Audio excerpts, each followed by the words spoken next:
Hello, hello, bonjour à tous, bienvenue sur ce podcast. Aujourd'hui, on enregistre le podcast pour la Saint-Valentin, donc c'est assez cool. Bonne Saint-Valentin à tous. N'oubliez pas de vous aimer en priorité parce que c'est le plus important dans la vie. S'aimer soi d'abord.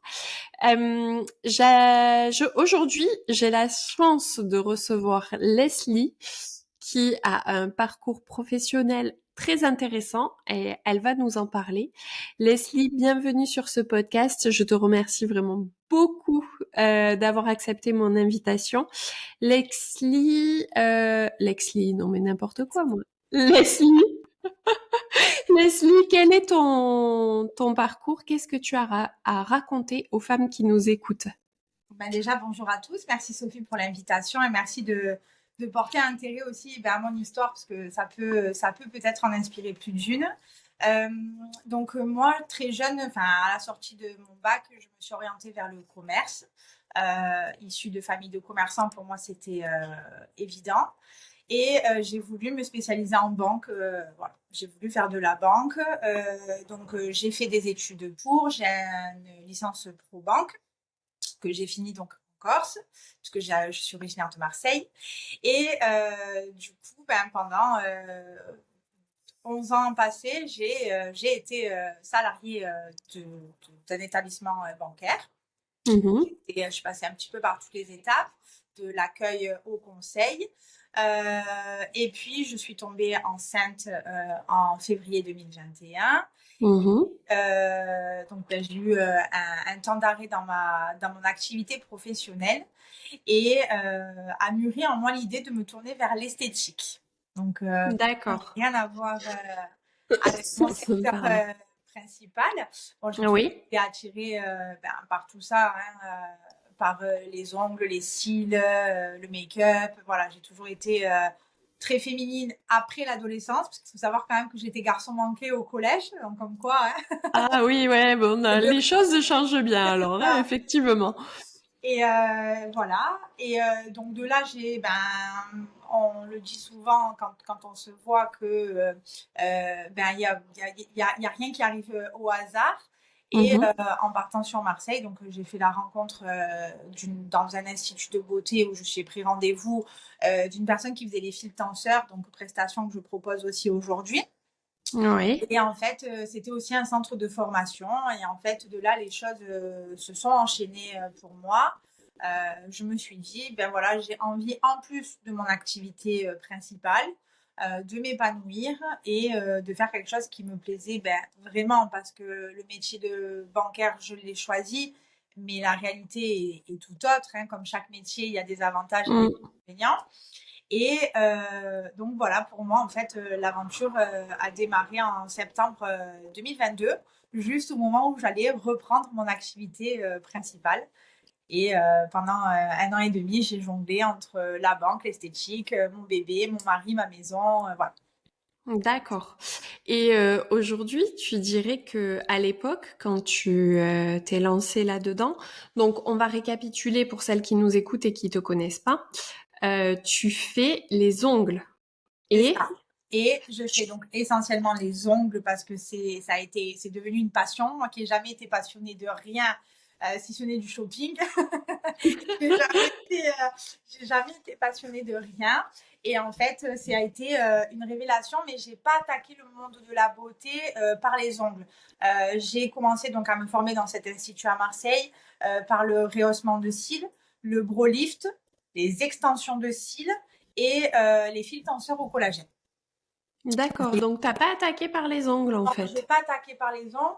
Par contre, ce qu'il faut savoir, c'est qu'il y a 14 ans en arrière, je les faisais déjà parce que mon ex-belle-sœur, qui est devenue aujourd'hui une grande sœur pour moi, parce qu'elle m'a connue, j'avais 14 ans, à l'âge de 19-20 ans, elle m'a formée parce qu'elle, c'est son métier.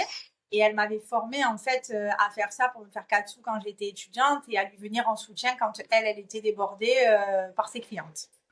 D'accord. Ok. Et en fait, donc moi, j'ai pas du tout repris de l'esthétique par les ongles. Je savais que j'allais y revenir, mais donc voilà, mais il fallait que je me repenche dessus. Et en fait, en août 2022, j'ai un salon de coiffure qui m'a demandé si j'étais intéressée de venir travailler avec elle et notamment de faire les ongles. Et en fait, c'est comme ça donc que j'ai remis le pied dans l'onglerie, pour répondre à cette demande-là. Et là, en fait, quand j'ai commencé à me réintéresser à ce milieu-là, je me suis rendu compte qu'en fait, tout ce que je savais d'il y a 14 ans en arrière était caduque, en fait, parce que c'est tellement plus ça. Et c'est de là Ouais. que j'ai découvert la magie de la manucure russe. Et je me suis dit, je veux pas juste faire des ongles, je veux faire de la manucure russe pour arriver à ce résultat parfait qu'on voit sur les réseaux. Et c'est pas juste des images, c'est une réalité. Voilà. D'accord. Alors, au départ, quand tu t'es lancé.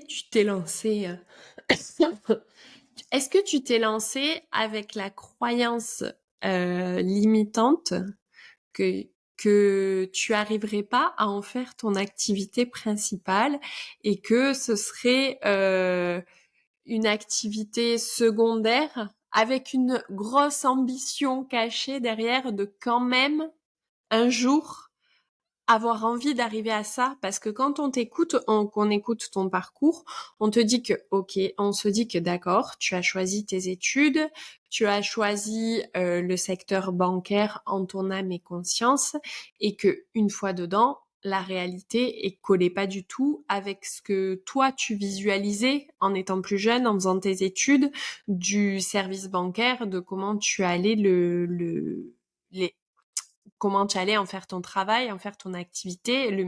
La réalité se choque parfois avec ce qu'on avait visualisé. Et du coup, est-ce que tu t'es freiné parce que justement, tu avais fait des études dans ce sens, tu avais mis du temps, enfin, je veux dire, on n'a pas une licence pro banque comme ça en claquant des doigts du jour au lendemain. Est-ce que du coup, ça a été un frein? Est-ce que tu as eu l'impression de régresser? Est-ce que dans ta tête, il se passait quoi à ce moment-là? Alors, c'est sûr que quand tu as 20 ans, en fait, et que tu arrives, moi j'étais à l'IUT à Corté, donc moi c'était Pump It Up. C'est-à-dire que, enfin, je veux dire, j'ai vécu ma meilleure vie. C'est-à-dire, moi, je voulais pas arrêter les études, j'étais trop bien. Il faut savoir quand même que j'ai 3 bac plus 3, donc Oui, tu étais voilà, vraiment très bien. c'est ça. Je comprends le côté pompé up maintenant. Ça. Et il faut savoir aussi, quand même, et je le dis parce que ça peut peut-être rassurer alors certaines mamans, parce que ma mère l'a vécu. Il faut savoir que j'ai 3 bacs plus 3, mais je n'ai pas de bac. C'est-à-dire que j'ai raté 2 fois mon bac quand même. Ah oui, d'accord. Voilà. Je suis partie en littéraire parce que j'aimais les langues, mais en fait, c'est pas du tout fait pour moi. Et alors, je suis très contente parce que je parle assez bien l'anglais aujourd'hui. Alors, je suis loin d'être bilingue, mais en tout cas, je me débrouille très bien, donc ça me sert pour mes voyages. Mais bref, j'ai choisi un parcours qui n'était pas du tout adapté à mes envies, puisque de toute façon, je n'avais pas d'envie à 18 ans. J'avais qu'une envie, c'était de faire la bringue et de profiter avec des copines en fumant des clopes. Donc, non, mais c'est vrai, je veux dire, le système, il n'est pas terrible, terrible. Quoi. À 18 ans, qu'est-ce que tu sais de ce que tu as envie dans 10 ans? C'est horrible. Oui, oui. Et en fait, la première fois, au lieu d'aller passer mes épreuves de français, je suis allée passer mon permis. Je suis arrivée 1 heure en retard à l'épreuve du bac parce que je savais que de toute façon, je n'allais pas l'avoir. Ah ouais, non, non, mais non, mais j'ai un parcours très atypique. Oh, Je me Mina, ressemble tous les beaucoup, parents tu qui vois. nous écoutent là, ils doivent se dire. Ne soyez pas en PLS, tout peut arriver. Et je savais qu'à l'université, je voulais pas y aller parce que moi, il me faut un cadre et que sans cadre, je savais que ça allait rien donner. Donc voilà, je visais pas l'université. Donc la première fois, je n'ai même pas eu le rattrapage. J'ai eu 7 et quelques de moyenne. Enfin bref, voilà. Et j'ai redoublé dans un lycée privé à Marseille où là, j'ai eu le rattrapage, mais j'avais tellement un mauvais dossier scolaire qu'ils ne me l'ont même pas donné. Il me manquait, je crois, 0,10 pour avoir la moyenne et ils ne me l'ont pas donné. Voilà. Et là, Ils t'ont détesté tes profs en fait. c'est ça, et sachant aussi, quand même, juste pour la petite anecdote, c'est que, ça je l'avais oublié, c'est que donc la deuxième fois où j'ai passé mon bac, je passe l'épreuve de philo le lundi matin, nickel. À l'épreuve de géographie, j'ai fait un malaise dans la salle, ils m'ont sorti. Ils m'ont donné des ophytoses et j'ai été incapable de reprendre, donc j'ai repassé mon bac à la session de septembre en fait. Donc vraiment j'ai tout fait. Mon bac, ça a été vraiment quelque Ah chose oui, d'accord, ouais. et que je n'ai pas eu. Et de là, je me suis mise à pleurer. J'ai dit, ça y est, je vais finir cassos, à gagner 1 000 € par mois toute ma vie. Enfin bref, voilà. Ma mère, je t'avais prévenu, Leslie, je t'avais prévenu. Enfin voilà. Mhm. Et j'ai eu la chance, en baroudant un petit peu, parce que bon, j'ai cette chance d'être un peu, toujours me faufiler entre les mailles du filet. J'ai réussi à rentrer dans un établissement privé, en fait, à Marseille, qui ont été peu vigilants et qui m'ont pas demandé mon diplôme au bac. Et en fait, ils ont su que j'avais pas le bac au moment où, après m'avoir inscrit au BTS, en fait. Oh putain. Donc, enfin bref, voilà. Donc, pour vous dire, ne vous inquiétez pas. C'est pas parce qu'on n'a pas le bac qu'on peut pas réussir dans la vie. Ça, par contre, je pense que c'est vraiment une pensée limitante qu'il faut Ouais. arrêter. Et pour répondre à ta question, donc du coup, bon voilà, j'ai fait des études et oui, en fait, je savais pas à quoi m'attendre en faisant la banque. Voilà, je me suis lancée là-dedans. Je ne sais pas pourquoi, parce que j'ai aucun banquier autour de moi. Hein, je suis pas du tout issue de ce milieu-là. Et en fait, quand je me suis lancée dans l'aventure esthétique, c'est un peu comme quand j'ai rencontré mon mari. Je me suis pas posé de questions. C'est-à-dire, je fais à l'instinct et on verra où ça me mène. Alors oui, secrètement, bien sûr que j'en avais marre de ce cadre, parce qu'il faut savoir que la banque, et je ne vise aucun établissement bancaire, c'est le secteur qui est comme ça, c'est très réglementé. Il y a Mm. il y a ce système de hiérarchie, de strates, qui est très marqué en fait. Voilà, je veux dire, quand on fait un mail, à chaque fois on dit copie terre entière, c'est un peu ce qu'on dit nous tous dans notre jargon. Oui, Dès que tu demandes d'accord. un truc, il faut mettre au courant tout le monde, enfin voilà. Mais c'est le métier qui veut Ouais. ça et c'est le cadre. Et quand j'ai commencé, je me suis pas dit à terme je veux faire ça, à terme je veux faire ça. Non, j'ai vécu mon truc comme je devais le vivre. J'ai saisi les opportunités qui se sont présentées à moi. Euh, et en fait, voilà, ça s'est enchaîné, mais à aucun moment je me suis mis en tête que j'allais arrêter la banque ou que non, il fallait pas que j'arrête la banque. C'était un peu, voilà, au talent, comme ça, comme je sais si bien faire, en fait, finalement. Et je me suis laissée un peu porter par tout ça. Et, euh, et voilà, en fait, je me suis pas posé de questions. Voilà, je peux pas te dire que dans ma tête, j'ai commencé l'esthétique pour à terme en faire mon métier, je vais m'en tirer. Oui, quand j'en avais jusque-là des mails, des ça, des comptes à rendre, je me suis dit tard, c'est vrai que j'enviais ces femmes qui vivaient de leur activité, mais pas au point de me dire c'est bon, je quitte le navire parce que voilà, parce que j'ai un enfant, parce que j'ai un mari, j'ai une maison, j'ai une voiture, j'ai des charges à payer, mais j'ai fait au feeling, voilà.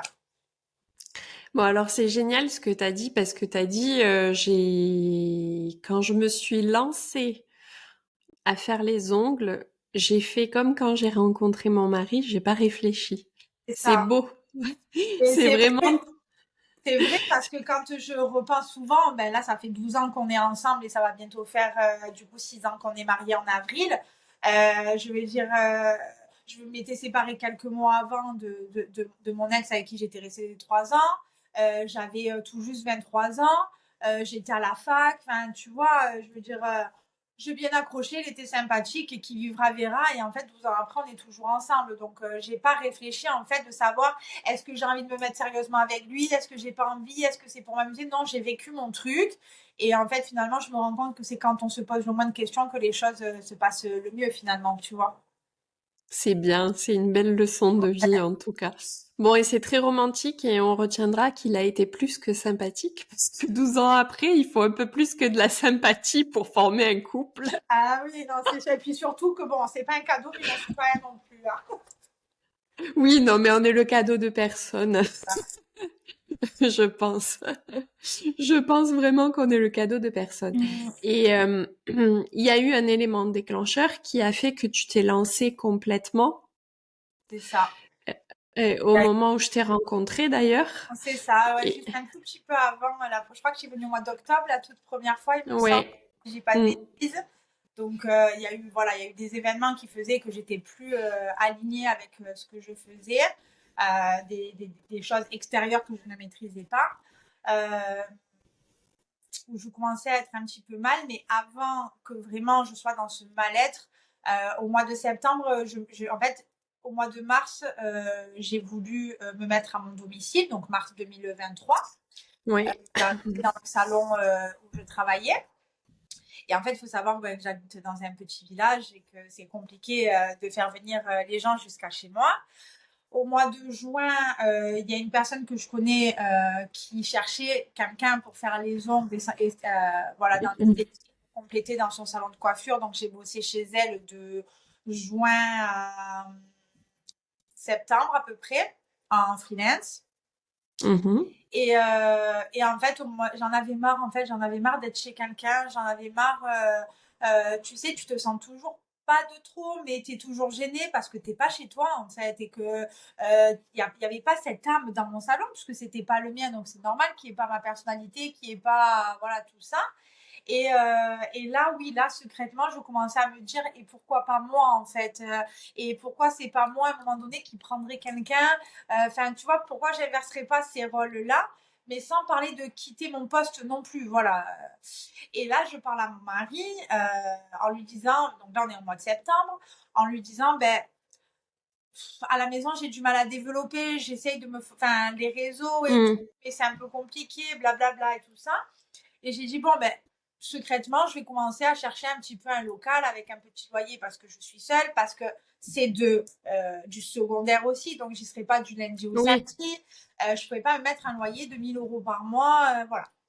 Et donc de là, je commence à regarder vite fait sur le Bon Coin. Mon mari qui est de la région commence à passer quelques coups de fil. Je trouve 2 ou 3 trucs, mais beaucoup trop chers et trop grands parce que moi j'ai besoin de 15-20 mètres carrés pour bosser. J'ai pas oui, besoin ouais, mais oui, clairement. voilà, Ouais. de trucs de fou. Et Pardon. donc en septembre, en fait, l'état de santé de mon grand-père se dégrade fortement. Et du coup, on descend souvent sur l'Isonach, donc là où il était à la maison de retraite.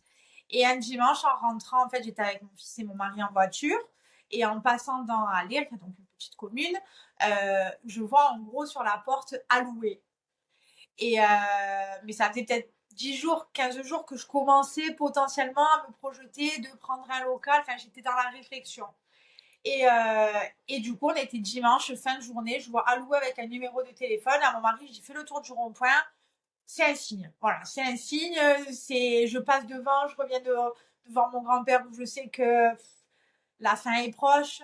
Je suis avec mon mari et mon fils dans la voiture. J'ai fait demi-tour, je prends le numéro. Tant pis, j'appelle. On est dimanche. Ben, si la personne elle est occupée, elle me rappellera demain. Quoi. Voilà. En fait, encore une fois, j'ai pas réfléchi. Je me suis vraiment laissée porter par le truc que j'ai ressenti. En temps normal, j'aurais jamais appelé un dimanche en fin d'après-midi quelqu'un. Quoi.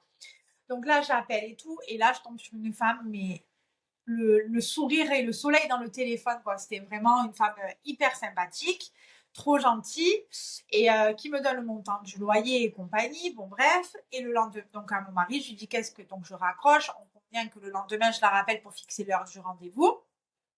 Et à mon mari, je dis, tu en penses quoi? Et il me dit, je sais pas, voir. Il me dit, peut-être que c'est trop tôt. Enfin, il savait pas trop.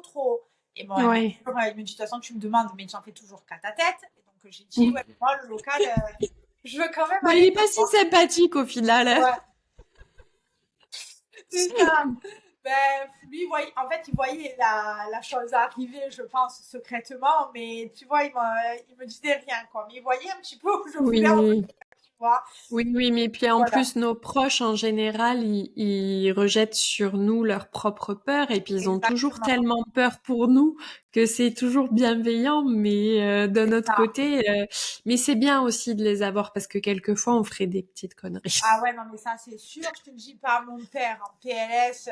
Et qu'est-ce que tu vas prendre un local avec la place que tu te rends pas compte. Quand tu as le minot qui est malade, tu peux t'absenter, tu es payé. Que là, bref, mon papa, il a 60 ans. Pas qu'il est de la vieille école, mais il voit ce côté sécurité de nos jours qui est très important. Mais mon père n'a jamais été salarié de sa vie aussi. Ah Là, oui, d'accord. voilà. Il a déjà 1 heure dans sa vie, il n'a pas été salarié, mon père. Voilà. Alors, D'accord. ma maman, elle, elle a travaillé avec mon papa, mais elle est aussi salariée, donc elle sait ce que c'est que de devoir rendre des comptes, de devoir se justifier et tout. Bref. Et du coup, le lendemain, je vais voir ce local qui est immense, enfin qui fait 55 mètres carrés, donc pour moi c'est hyper grand. Et du coup, je me dis, ok, le loyer, il est un peu plus cher que ce que je m'étais fixé comme limite, mais en même temps, je pourrais faire de la sous-location parce que il est grand, il y a de la place et voilà. Oui. Donc, j'ai visité le local, je crois, fin septembre et je l'ai revisité Euh, milieu octobre. Et de là, en fait, tout s'est enchaîné. Alors, j'ai dit à la propriétaire, est-ce que je peux réfléchir? Elle me dit, mais oui, t'inquiète pas, il n'y a pas de souci, nanana et tout. En plus, franchement, des conditions financières autres qu'arrangeantes. Voilà, c'est vraiment, pour moi, c'est mon ange gardien, cette dame-là. C'est mon ange gardien parce que voilà, elle connaît le métier parce qu'elle a des amis aussi qui étaient dans ce milieu-là. Et voilà, donc en fait, en octobre, juste avant qu'on se rencontre, j'avais pris la décision de m'installer donc dans ce local. Et en fait, alors est-ce que c'est moi qui multipliais les choses qui sont arrivées dans des événements que je ne maîtrisais pas, ou est-ce que vraiment ça montait crescendo? Bref, j'aurai jamais la réponse. Mais en tout cas, le 13 novembre, le 26 octobre, j'ai perdu mon grand-père. Et le 13 novembre, il y a eu un trop plein de trop de choses.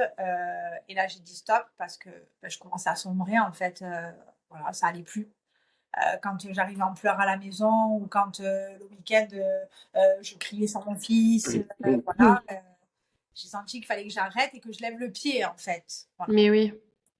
Et de Mais là, oui, oui, clairement, oui. voilà. Et de là, les choses sont enchaînées. Le 30 novembre, j'ai ouvert mon salon parce que c'était dans les clous et que ça devait se passer comme ça. Et voilà. Et, et du coup, là, je m'approche tout doucement de la fin de mon contrat en CDI. On arrive à la Oui. fin. Et pour vivre pleinement de mon activité en tant qu'auto-entrepreneur et en tant qu'heureuse gérante et propriétaire d'une onglerie sur Alire. Voilà. Alors, c'est un beau parcours et effectivement, ça démontre que quand tu prends une décision, il faut pas trop réfléchir. Non. En Non, et fait, puis je tu as pense, mis en place, toi, pardon, toutes les étapes qu'il fallait, les unes après les autres. Tu t'es inconsciemment sorti de quelque chose qui ne te plaisait pas. Tu as préparé ta sortie, en fait. c'est ça. Mais tu en doutais même pas, toi. Enfin, En fait, ça c'est tout est encore une fois vraiment il y avait rien qui était calculé dans ce que je faisais. C'était pas de dire bon allez je me mets là. La seule chose où je mentirais, c'est que je t'avouerai que la fin de mon contrat salarié est arrivée bien plus tôt que ce que je m'étais dit en fait. Mm. Je savais pas, voilà, parce que j'ai été arrêtée un temps, je savais pas si j'allais reprendre, pas reprendre. Enfin bref, voilà, je savais pas. J'étais dans le flou et je me disais toujours on verra, on verra, on verra. Et il y a eu un événement qui a fait que ça a été décisif et que je me suis dit mais non en fait je ne peux plus y retourner, c'est plus possible. C'est rien que d'y penser me venait mais la boule au ventre, l'angoisse. Et tous les matins quand je mets la clé dans cette serrure, que je me dis ok donc là, tu es chez toi en fait. Et ok, tu as réussi à créer quelque chose. Voilà. Je savais que Oui. ça allait pas finir. Je me laissais 10 ans en fait pour quitter ce milieu-là parce qu'il commençait énormément à changer. Mais j'avais pas. Et puis souvent, quand je discutais avec mes collègues de la banque, c'était ça nous plaît plus, on en a marre. Mais on sait rien faire Oui. d'autre en fait. On fait quoi? Ok, on s'en va. Ah Ok, oui. pour faire quoi? Tu vois? Et en fait, il y a eu tellement d'événements, il y a eu tellement de signes que j'ai eu, tellement d'heures miroirs, tellement de, tu vois, même notre rencontre, je veux dire, je le Oui. dis ouvertement que à un moment donné, quand au mois de novembre, il s'est passé tout ça, je me suis très vite confiée à toi parce que tu as été inspirante, en fait, tu as généré de la confiance, en fait. Donc, non, mais c'est vrai, je veux dire, ça fait J'étais partie de juste mon venue pour parcours. me faire les ongles. Ouais, à la base, oui. À la Et base, c'est devenu énorme entre nous, c'est c'est devenu ça. tout de suite une belle amitié. C'est ça. Et en fait, moi, je t'ai très vite, je t'ai dit, mais enfin, c'est le meilleur truc qui peut t'arriver. Exactement, exactement. Sauf que moi, je ne le voyais pas comme ça. Et du coup, j'ai vu les choses d'une autre façon. Donc après oui, t'es pas arrivé, enfin, parce que je veux dire, ça faisait déjà 6 mois que je faisais des longues chez moi et t'es arrivé à une période de ma vie où vraiment ça n'allait plus. T'aurais pu Ah arriver ben trois non. mois avant. Tu vois ce que je veux te dire? Ah Donc, oui, oui. voilà, donc je veux dire, ça, j'aurais pu ne jamais te parler de tout ce qui m'est arrivé aussi, mais je l'ai fait parce que je me suis sentie en confiance. Enfin voilà, il y a des choses qu'on n'expliquera jamais. Après, on y croit, on n'y Non. croit pas. Ça, c'est notre libre arbitre et c'est nos convictions personnelles. Mais en tout cas, je sais que de octobre à aujourd'hui, j'ai vécu un truc de fou. Ouais. Alors, je vais Et c'est pas pas rentrer. fini? Non, j'espère pas. Mais voilà, après, je vais pas rentrer dans le truc de dire oui, on n'a qu'une vie. Non, non, non, non, c'est pas ça en fait. C'est juste que moi, je sais que je suis quelqu'un, que ça soit avec les gens ou avec une situation, quand ça ne me convient plus, je m'en vais. Parce que la vie est déjà bien assez compliquée comme ça. Un membre de ma famille, si j'ai décidé que c'était terminé, c'est terminé. Peu importe qui tu sois, en fait. Je veux dire, les gens qui me tirent vers le bas, j'en veux plus dans ma vie. Des situations qui me tirent vers le bas, je n'en veux plus non plus. Et j'ai tellement été mal que j'ai pris contact avec une psychologue. Et j'ai pas Oui. honte de le dire parce que ça m'a fait beaucoup de bien. Et d'ailleurs, ben, je l'ai revue pas plus tard que lundi. Et elle m'a dit, Leslie, je ne peux plus rien pour vous. En fait, vous avez aligné toutes les planètes. Elle me dit, vous êtes heureuse. Réussir, vous allez réussir, mais c'est sûr. Et elle me dit, ben, on se revoit dans 6 mois si vous voulez me venir me dire bonjour, quoi. Donc, Elle est géniale. ouais, Elle est géniale. Je la connais. Je donnerai pas son nom là parce que ça regarde pas les auditeurs. Mais elle est vraiment géniale et elle ah est oui, capable de te dire à un moment donné, bah non, je te prends plus tes sous parce que je te suis plus utile en fait. c'est ça. Et c'est exactement ce Et que m'a dit lundi, ouais. ouais, et ça c'est franchement, ça vaut de l'or. Ah ouais, ouais, ouais. Et Ouais. là, en fait, le soir, quand je m'endors, je crois que ça m'est jamais arrivé dans ma vie, à moins que quand j'ai eu mon fils ou quand je me suis mariée, où c'est vraiment des événements hyper forts.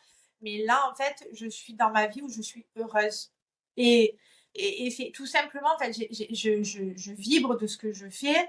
Je suis trop contente de me lever le matin en me disant, bon allez, ok, je laisse mon fils, mais c'est pour des belles choses.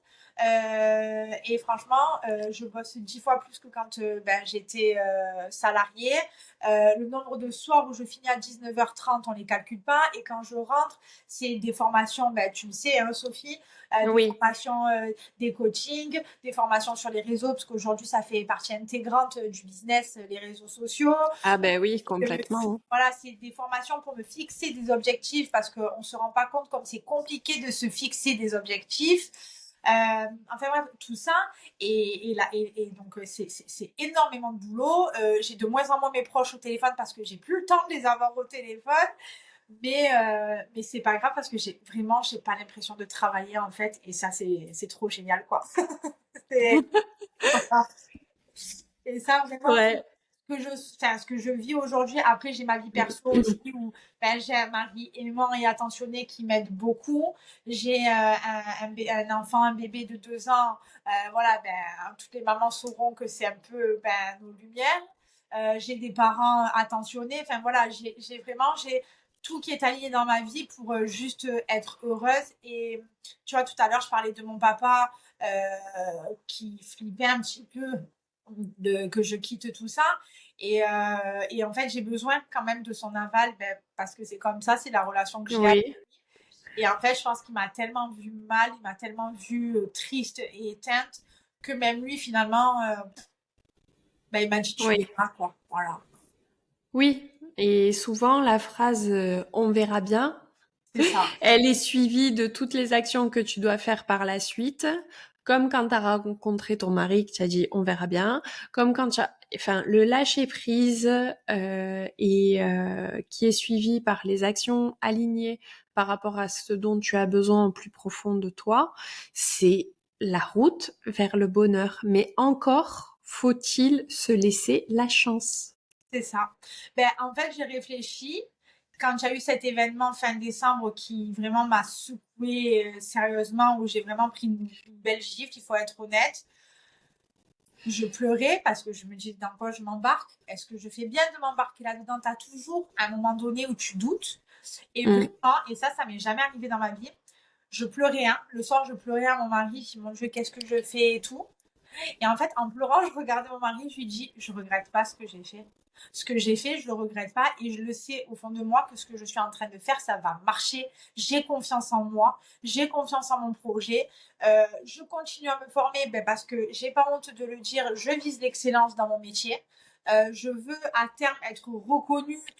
Quand on parle voilà, de cette technique de manucure russe, je veux qu'on dise l'une des meilleures en Haute-Corse, voire en Corse, c'est Leslie à aller. J'ai pas honte en fait, et c'est pas de la prétention, c'est juste un but que je me fixe et j'y arriverai parce que je vais m'en donner les moyens, quoi. Voilà. Et j'ai pas honte de le dire parce qu'on culpabilise souvent de vouloir devenir la meilleure. Mais c'est pas l'objectif qui est pas bon, c'est la façon comment on y arrive. J'écraserai jamais les autres pour y arriver parce que par contre, je suis pas comme ça. Voilà, la différence, elle est là. Donc, et ça, il y a C'est 6 mois en excellent. arrière, jamais j'aurais été capable de parler comme ça. Jamais. Voilà. Oui, c'est clair que je t'ai vu t'illuminer au fur et à mesure de nos rendez-vous et ça a juste pas de prix, quoi. Ben, ouais. C'est excellent de voir à quel point, à partir du moment où tu as pris ta décision, où c'est devenu clair, où au final, tu n'as pas trop eu le choix, en Ben fait, non, si en on fait, y réfléchit bien. on a décidé Mais, pour moi. mais ouais, mais ça a été une bénédiction, en Ah fait. oui, ah oui. C'est clairement là où des fois tu vis des situations et tu te rends sur le moment, tu encaisses mal, c'est dur. Alors attention, on n'est pas en train de parler d'une maladie, de la Ah perte de non, non, non, non, quelqu'un, non, bien sûr. de voilà, parce que on va pas non plus tout ramener au développement personnel bienveillant, Non, débile, de il y a dire des qu'à limites chaque fois que à tu un te moment donné. prends, voilà, à chaque fois que tu te prends un truc dans la gueule, non mais tu verras, il y a forcément une raison. Ouais, mais quand tu le vis mal, il y a des choses que tu vis, t'inquiète pas, tu te dis il y a pas de raison. Non, Mais là, très clairement, euh, il y a beaucoup de femmes qui se seraient murées dans de la tristesse, dans de la panique, dans culpabilité de, aussi. comment? La culpabilité aussi de se dire est-ce que j'embarque pas ma famille financièrement dans une situation compliquée, tu vois, tu as ce truc aussi finalement parce que tu es plus seule dans la barque. On est trois aujourd'hui, on est trois et un chat. Oui, Tu vois. Donc, il y a eu cette culpabilité parce que il faut savoir aussi quand même, et ça, c'est pas rien, c'est que bizarrement, mon mari, alors pas de la même façon, mais mon mari a une rupture conventionnelle aussi. d'accord, On est oui, embarqués tous les deux dans la même chose au même moment dans nos vies quand même. ouais, Donc là, tu te dis, attends, là, on va être deux à notre compte. ouais, Deux, tu te dis, ok, finalement, c'était moi qui pouvais sauver la barque parce que j'avais mon CDI, mon salaire fixe tous les mois, blablabla. Et après, on s'est regardé, on s'est dit, tu sais quoi, manger, on mangera toujours. Moi, j'ai quand même quasiment 12 ans d'expérience derrière moi. J'ai des diplômes. Donc, du boulot dans ce secteur-là, il y a un réel manque de main-d'œuvre. Je pense que j'en trouverai toujours. Mon oui. mari, il est manuel, du boulot, il en retrouvera toujours. Et on s'est dit, ben, on prend ce que l'univers nous offre, en fait. Voilà, on ne s'est pas posé de questions. Mon mari n'était pas très, très bien non plus là où il était, parce qu'il y a eu, à un moment donné, tu sais, des fois, les chemins qui se séparent, il n'y a pas de... Il n'y a rien en particulier. Oui, Ça, c'est rien. correct. C'est correct au bout d'un moment, même que ce soit dans les relations de travail ou d'amitié, à un moment donné, quand ça fit plus, ça fit plus. Et Exactement. c'est correct de lâcher, quoi. C'est correct de se dire, écoute, on se correspond plus. Oui, voilà. Et après, ça s'est très bien fini pour mon mari aussi. Voilà, en fait. Et franchement, c'est voilà, ça a fait un peu peur. Après, je ne dis pas aux gens non plus de faire tout et n'importe quoi, parce que non, à un moment donné, on ne fait pas tout et n'importe quoi, surtout quand on a des responsabilités. Mais c'est qu'à un moment donné, il faut juste, je dirais même pas s'écouter, parce qu'en fait, je me suis même pas écoutée, puisqu'en fait, je me suis pas posé de questions. Tu vois, non, mais c'est quand Oui, je me dis, c'est énorme ce qui m'arrive parce que je me suis vraiment le maître mot de tout ça, c'est que j'ai fait à l'instinct. Voilà. Alors, est-ce que c'est mon côté poisson très intuitif qui m'a guidée aussi? Peut-être. Mais en tout cas, sûrement. moi, la seule chose que je veux dire, c'est que si vous êtes ouverte à recevoir des signes de l'univers, vous les verrez en fait. Tu vois? Et Oui. c'est quand quand on veut bien les voir, ces signes, on s'en rend compte. Après, quand on est fermé parce que ben on est bien dans une situation, ces signes-là, on les voit pas parce qu'on n'a pas besoin de les voir, tu vois. Et juste un truc pour dire que les signes ben, me suivent jusqu'au bout. Euh, Quand je suis descendue courant janvier, donc voir mon ancien, enfin mon employeur chez qui j'étais, je savais pas ce qui allait se passer parce que j'étais dans une situation un peu particulière et inédite que je n'avais jamais vécue. Donc je descends donc à Ajaccio et j'avais mis le plan en fait pour voir combien de temps il me fallait et tout. Et ma grand-mère s'appelait Lucie. Et là, je vois, donc j'étais en route, j'étais à 2 minutes de me rendre sur mon lieu de rendez-vous. Et là, d'un coup, je vois la rue Sainte-Lucie. Tu sais, sur le GPS, des fois, il te sort des Oui, noms de rues, mais au hasard, en fait. Enfin, et ouais. franchement, je veux dire, déjà que je mets le GPS à Ajaccio, c'est improbable. Mais là, que je pose les yeux, que je vois rue Sainte-Lucie, j'ai dit, allez, c'est bon, j'ai compris. Chez ma grand-mère, elle était avec moi pour ce rendez-vous et tout va bien se passer. Et tout s'est très, très bien passé. Et voilà, tu vois. Après, il y a des gens qui vont te dire, ouais, c'est une fatalité et tout. Ok, il n'y a pas de souci, on peut le penser et c'est ok avec ça. Mais moi, c'était juste un signe pour me dire que ma grand-mère, elle était avec moi et que bah, tout allait bien se passer, quoi. Et Donc tout voilà. s'est bien Et passé et tout finit bien. On a hâte vraiment de voir la suite. En tout cas, moi, j'ai hâte parce qu'il y a plein de nouveautés qui vont arriver dans ce ouais, salon. Donc, je vais pas spoiler le truc, hein. Mais voilà, j'ai hâte. Si vous m'écoutez et que vous êtes en Corse et que vous cherchez quelqu'un pour vous faire les ongles, vous pouvez aller voir Leslie parce que j'ai jamais eu une tenue aussi longue et en plus, vous soutiendrez une femme qui a quand même un parcours professionnel assez inspirant et en plus, vous pourrez discuter avec elle parce qu'elle est hyper ouverte d'esprit. Donc, Leslie, je te remercie beaucoup d'avoir fait ce podcast. Je retiendrai que, en fait, dans la vie, il faut y aller à l'instinct. ah oui, bah ça, c'est l'histoire de ma vie de toute façon. Comme quoi, on verra d'ici quelques années où je serai. On verra si j'ai fait le bon choix ou pas, mais j'en doute pas. Moi non plus, j'en doute pas. Je te remercie, Leslie. Merci Sophie, à bientôt. À bientôt.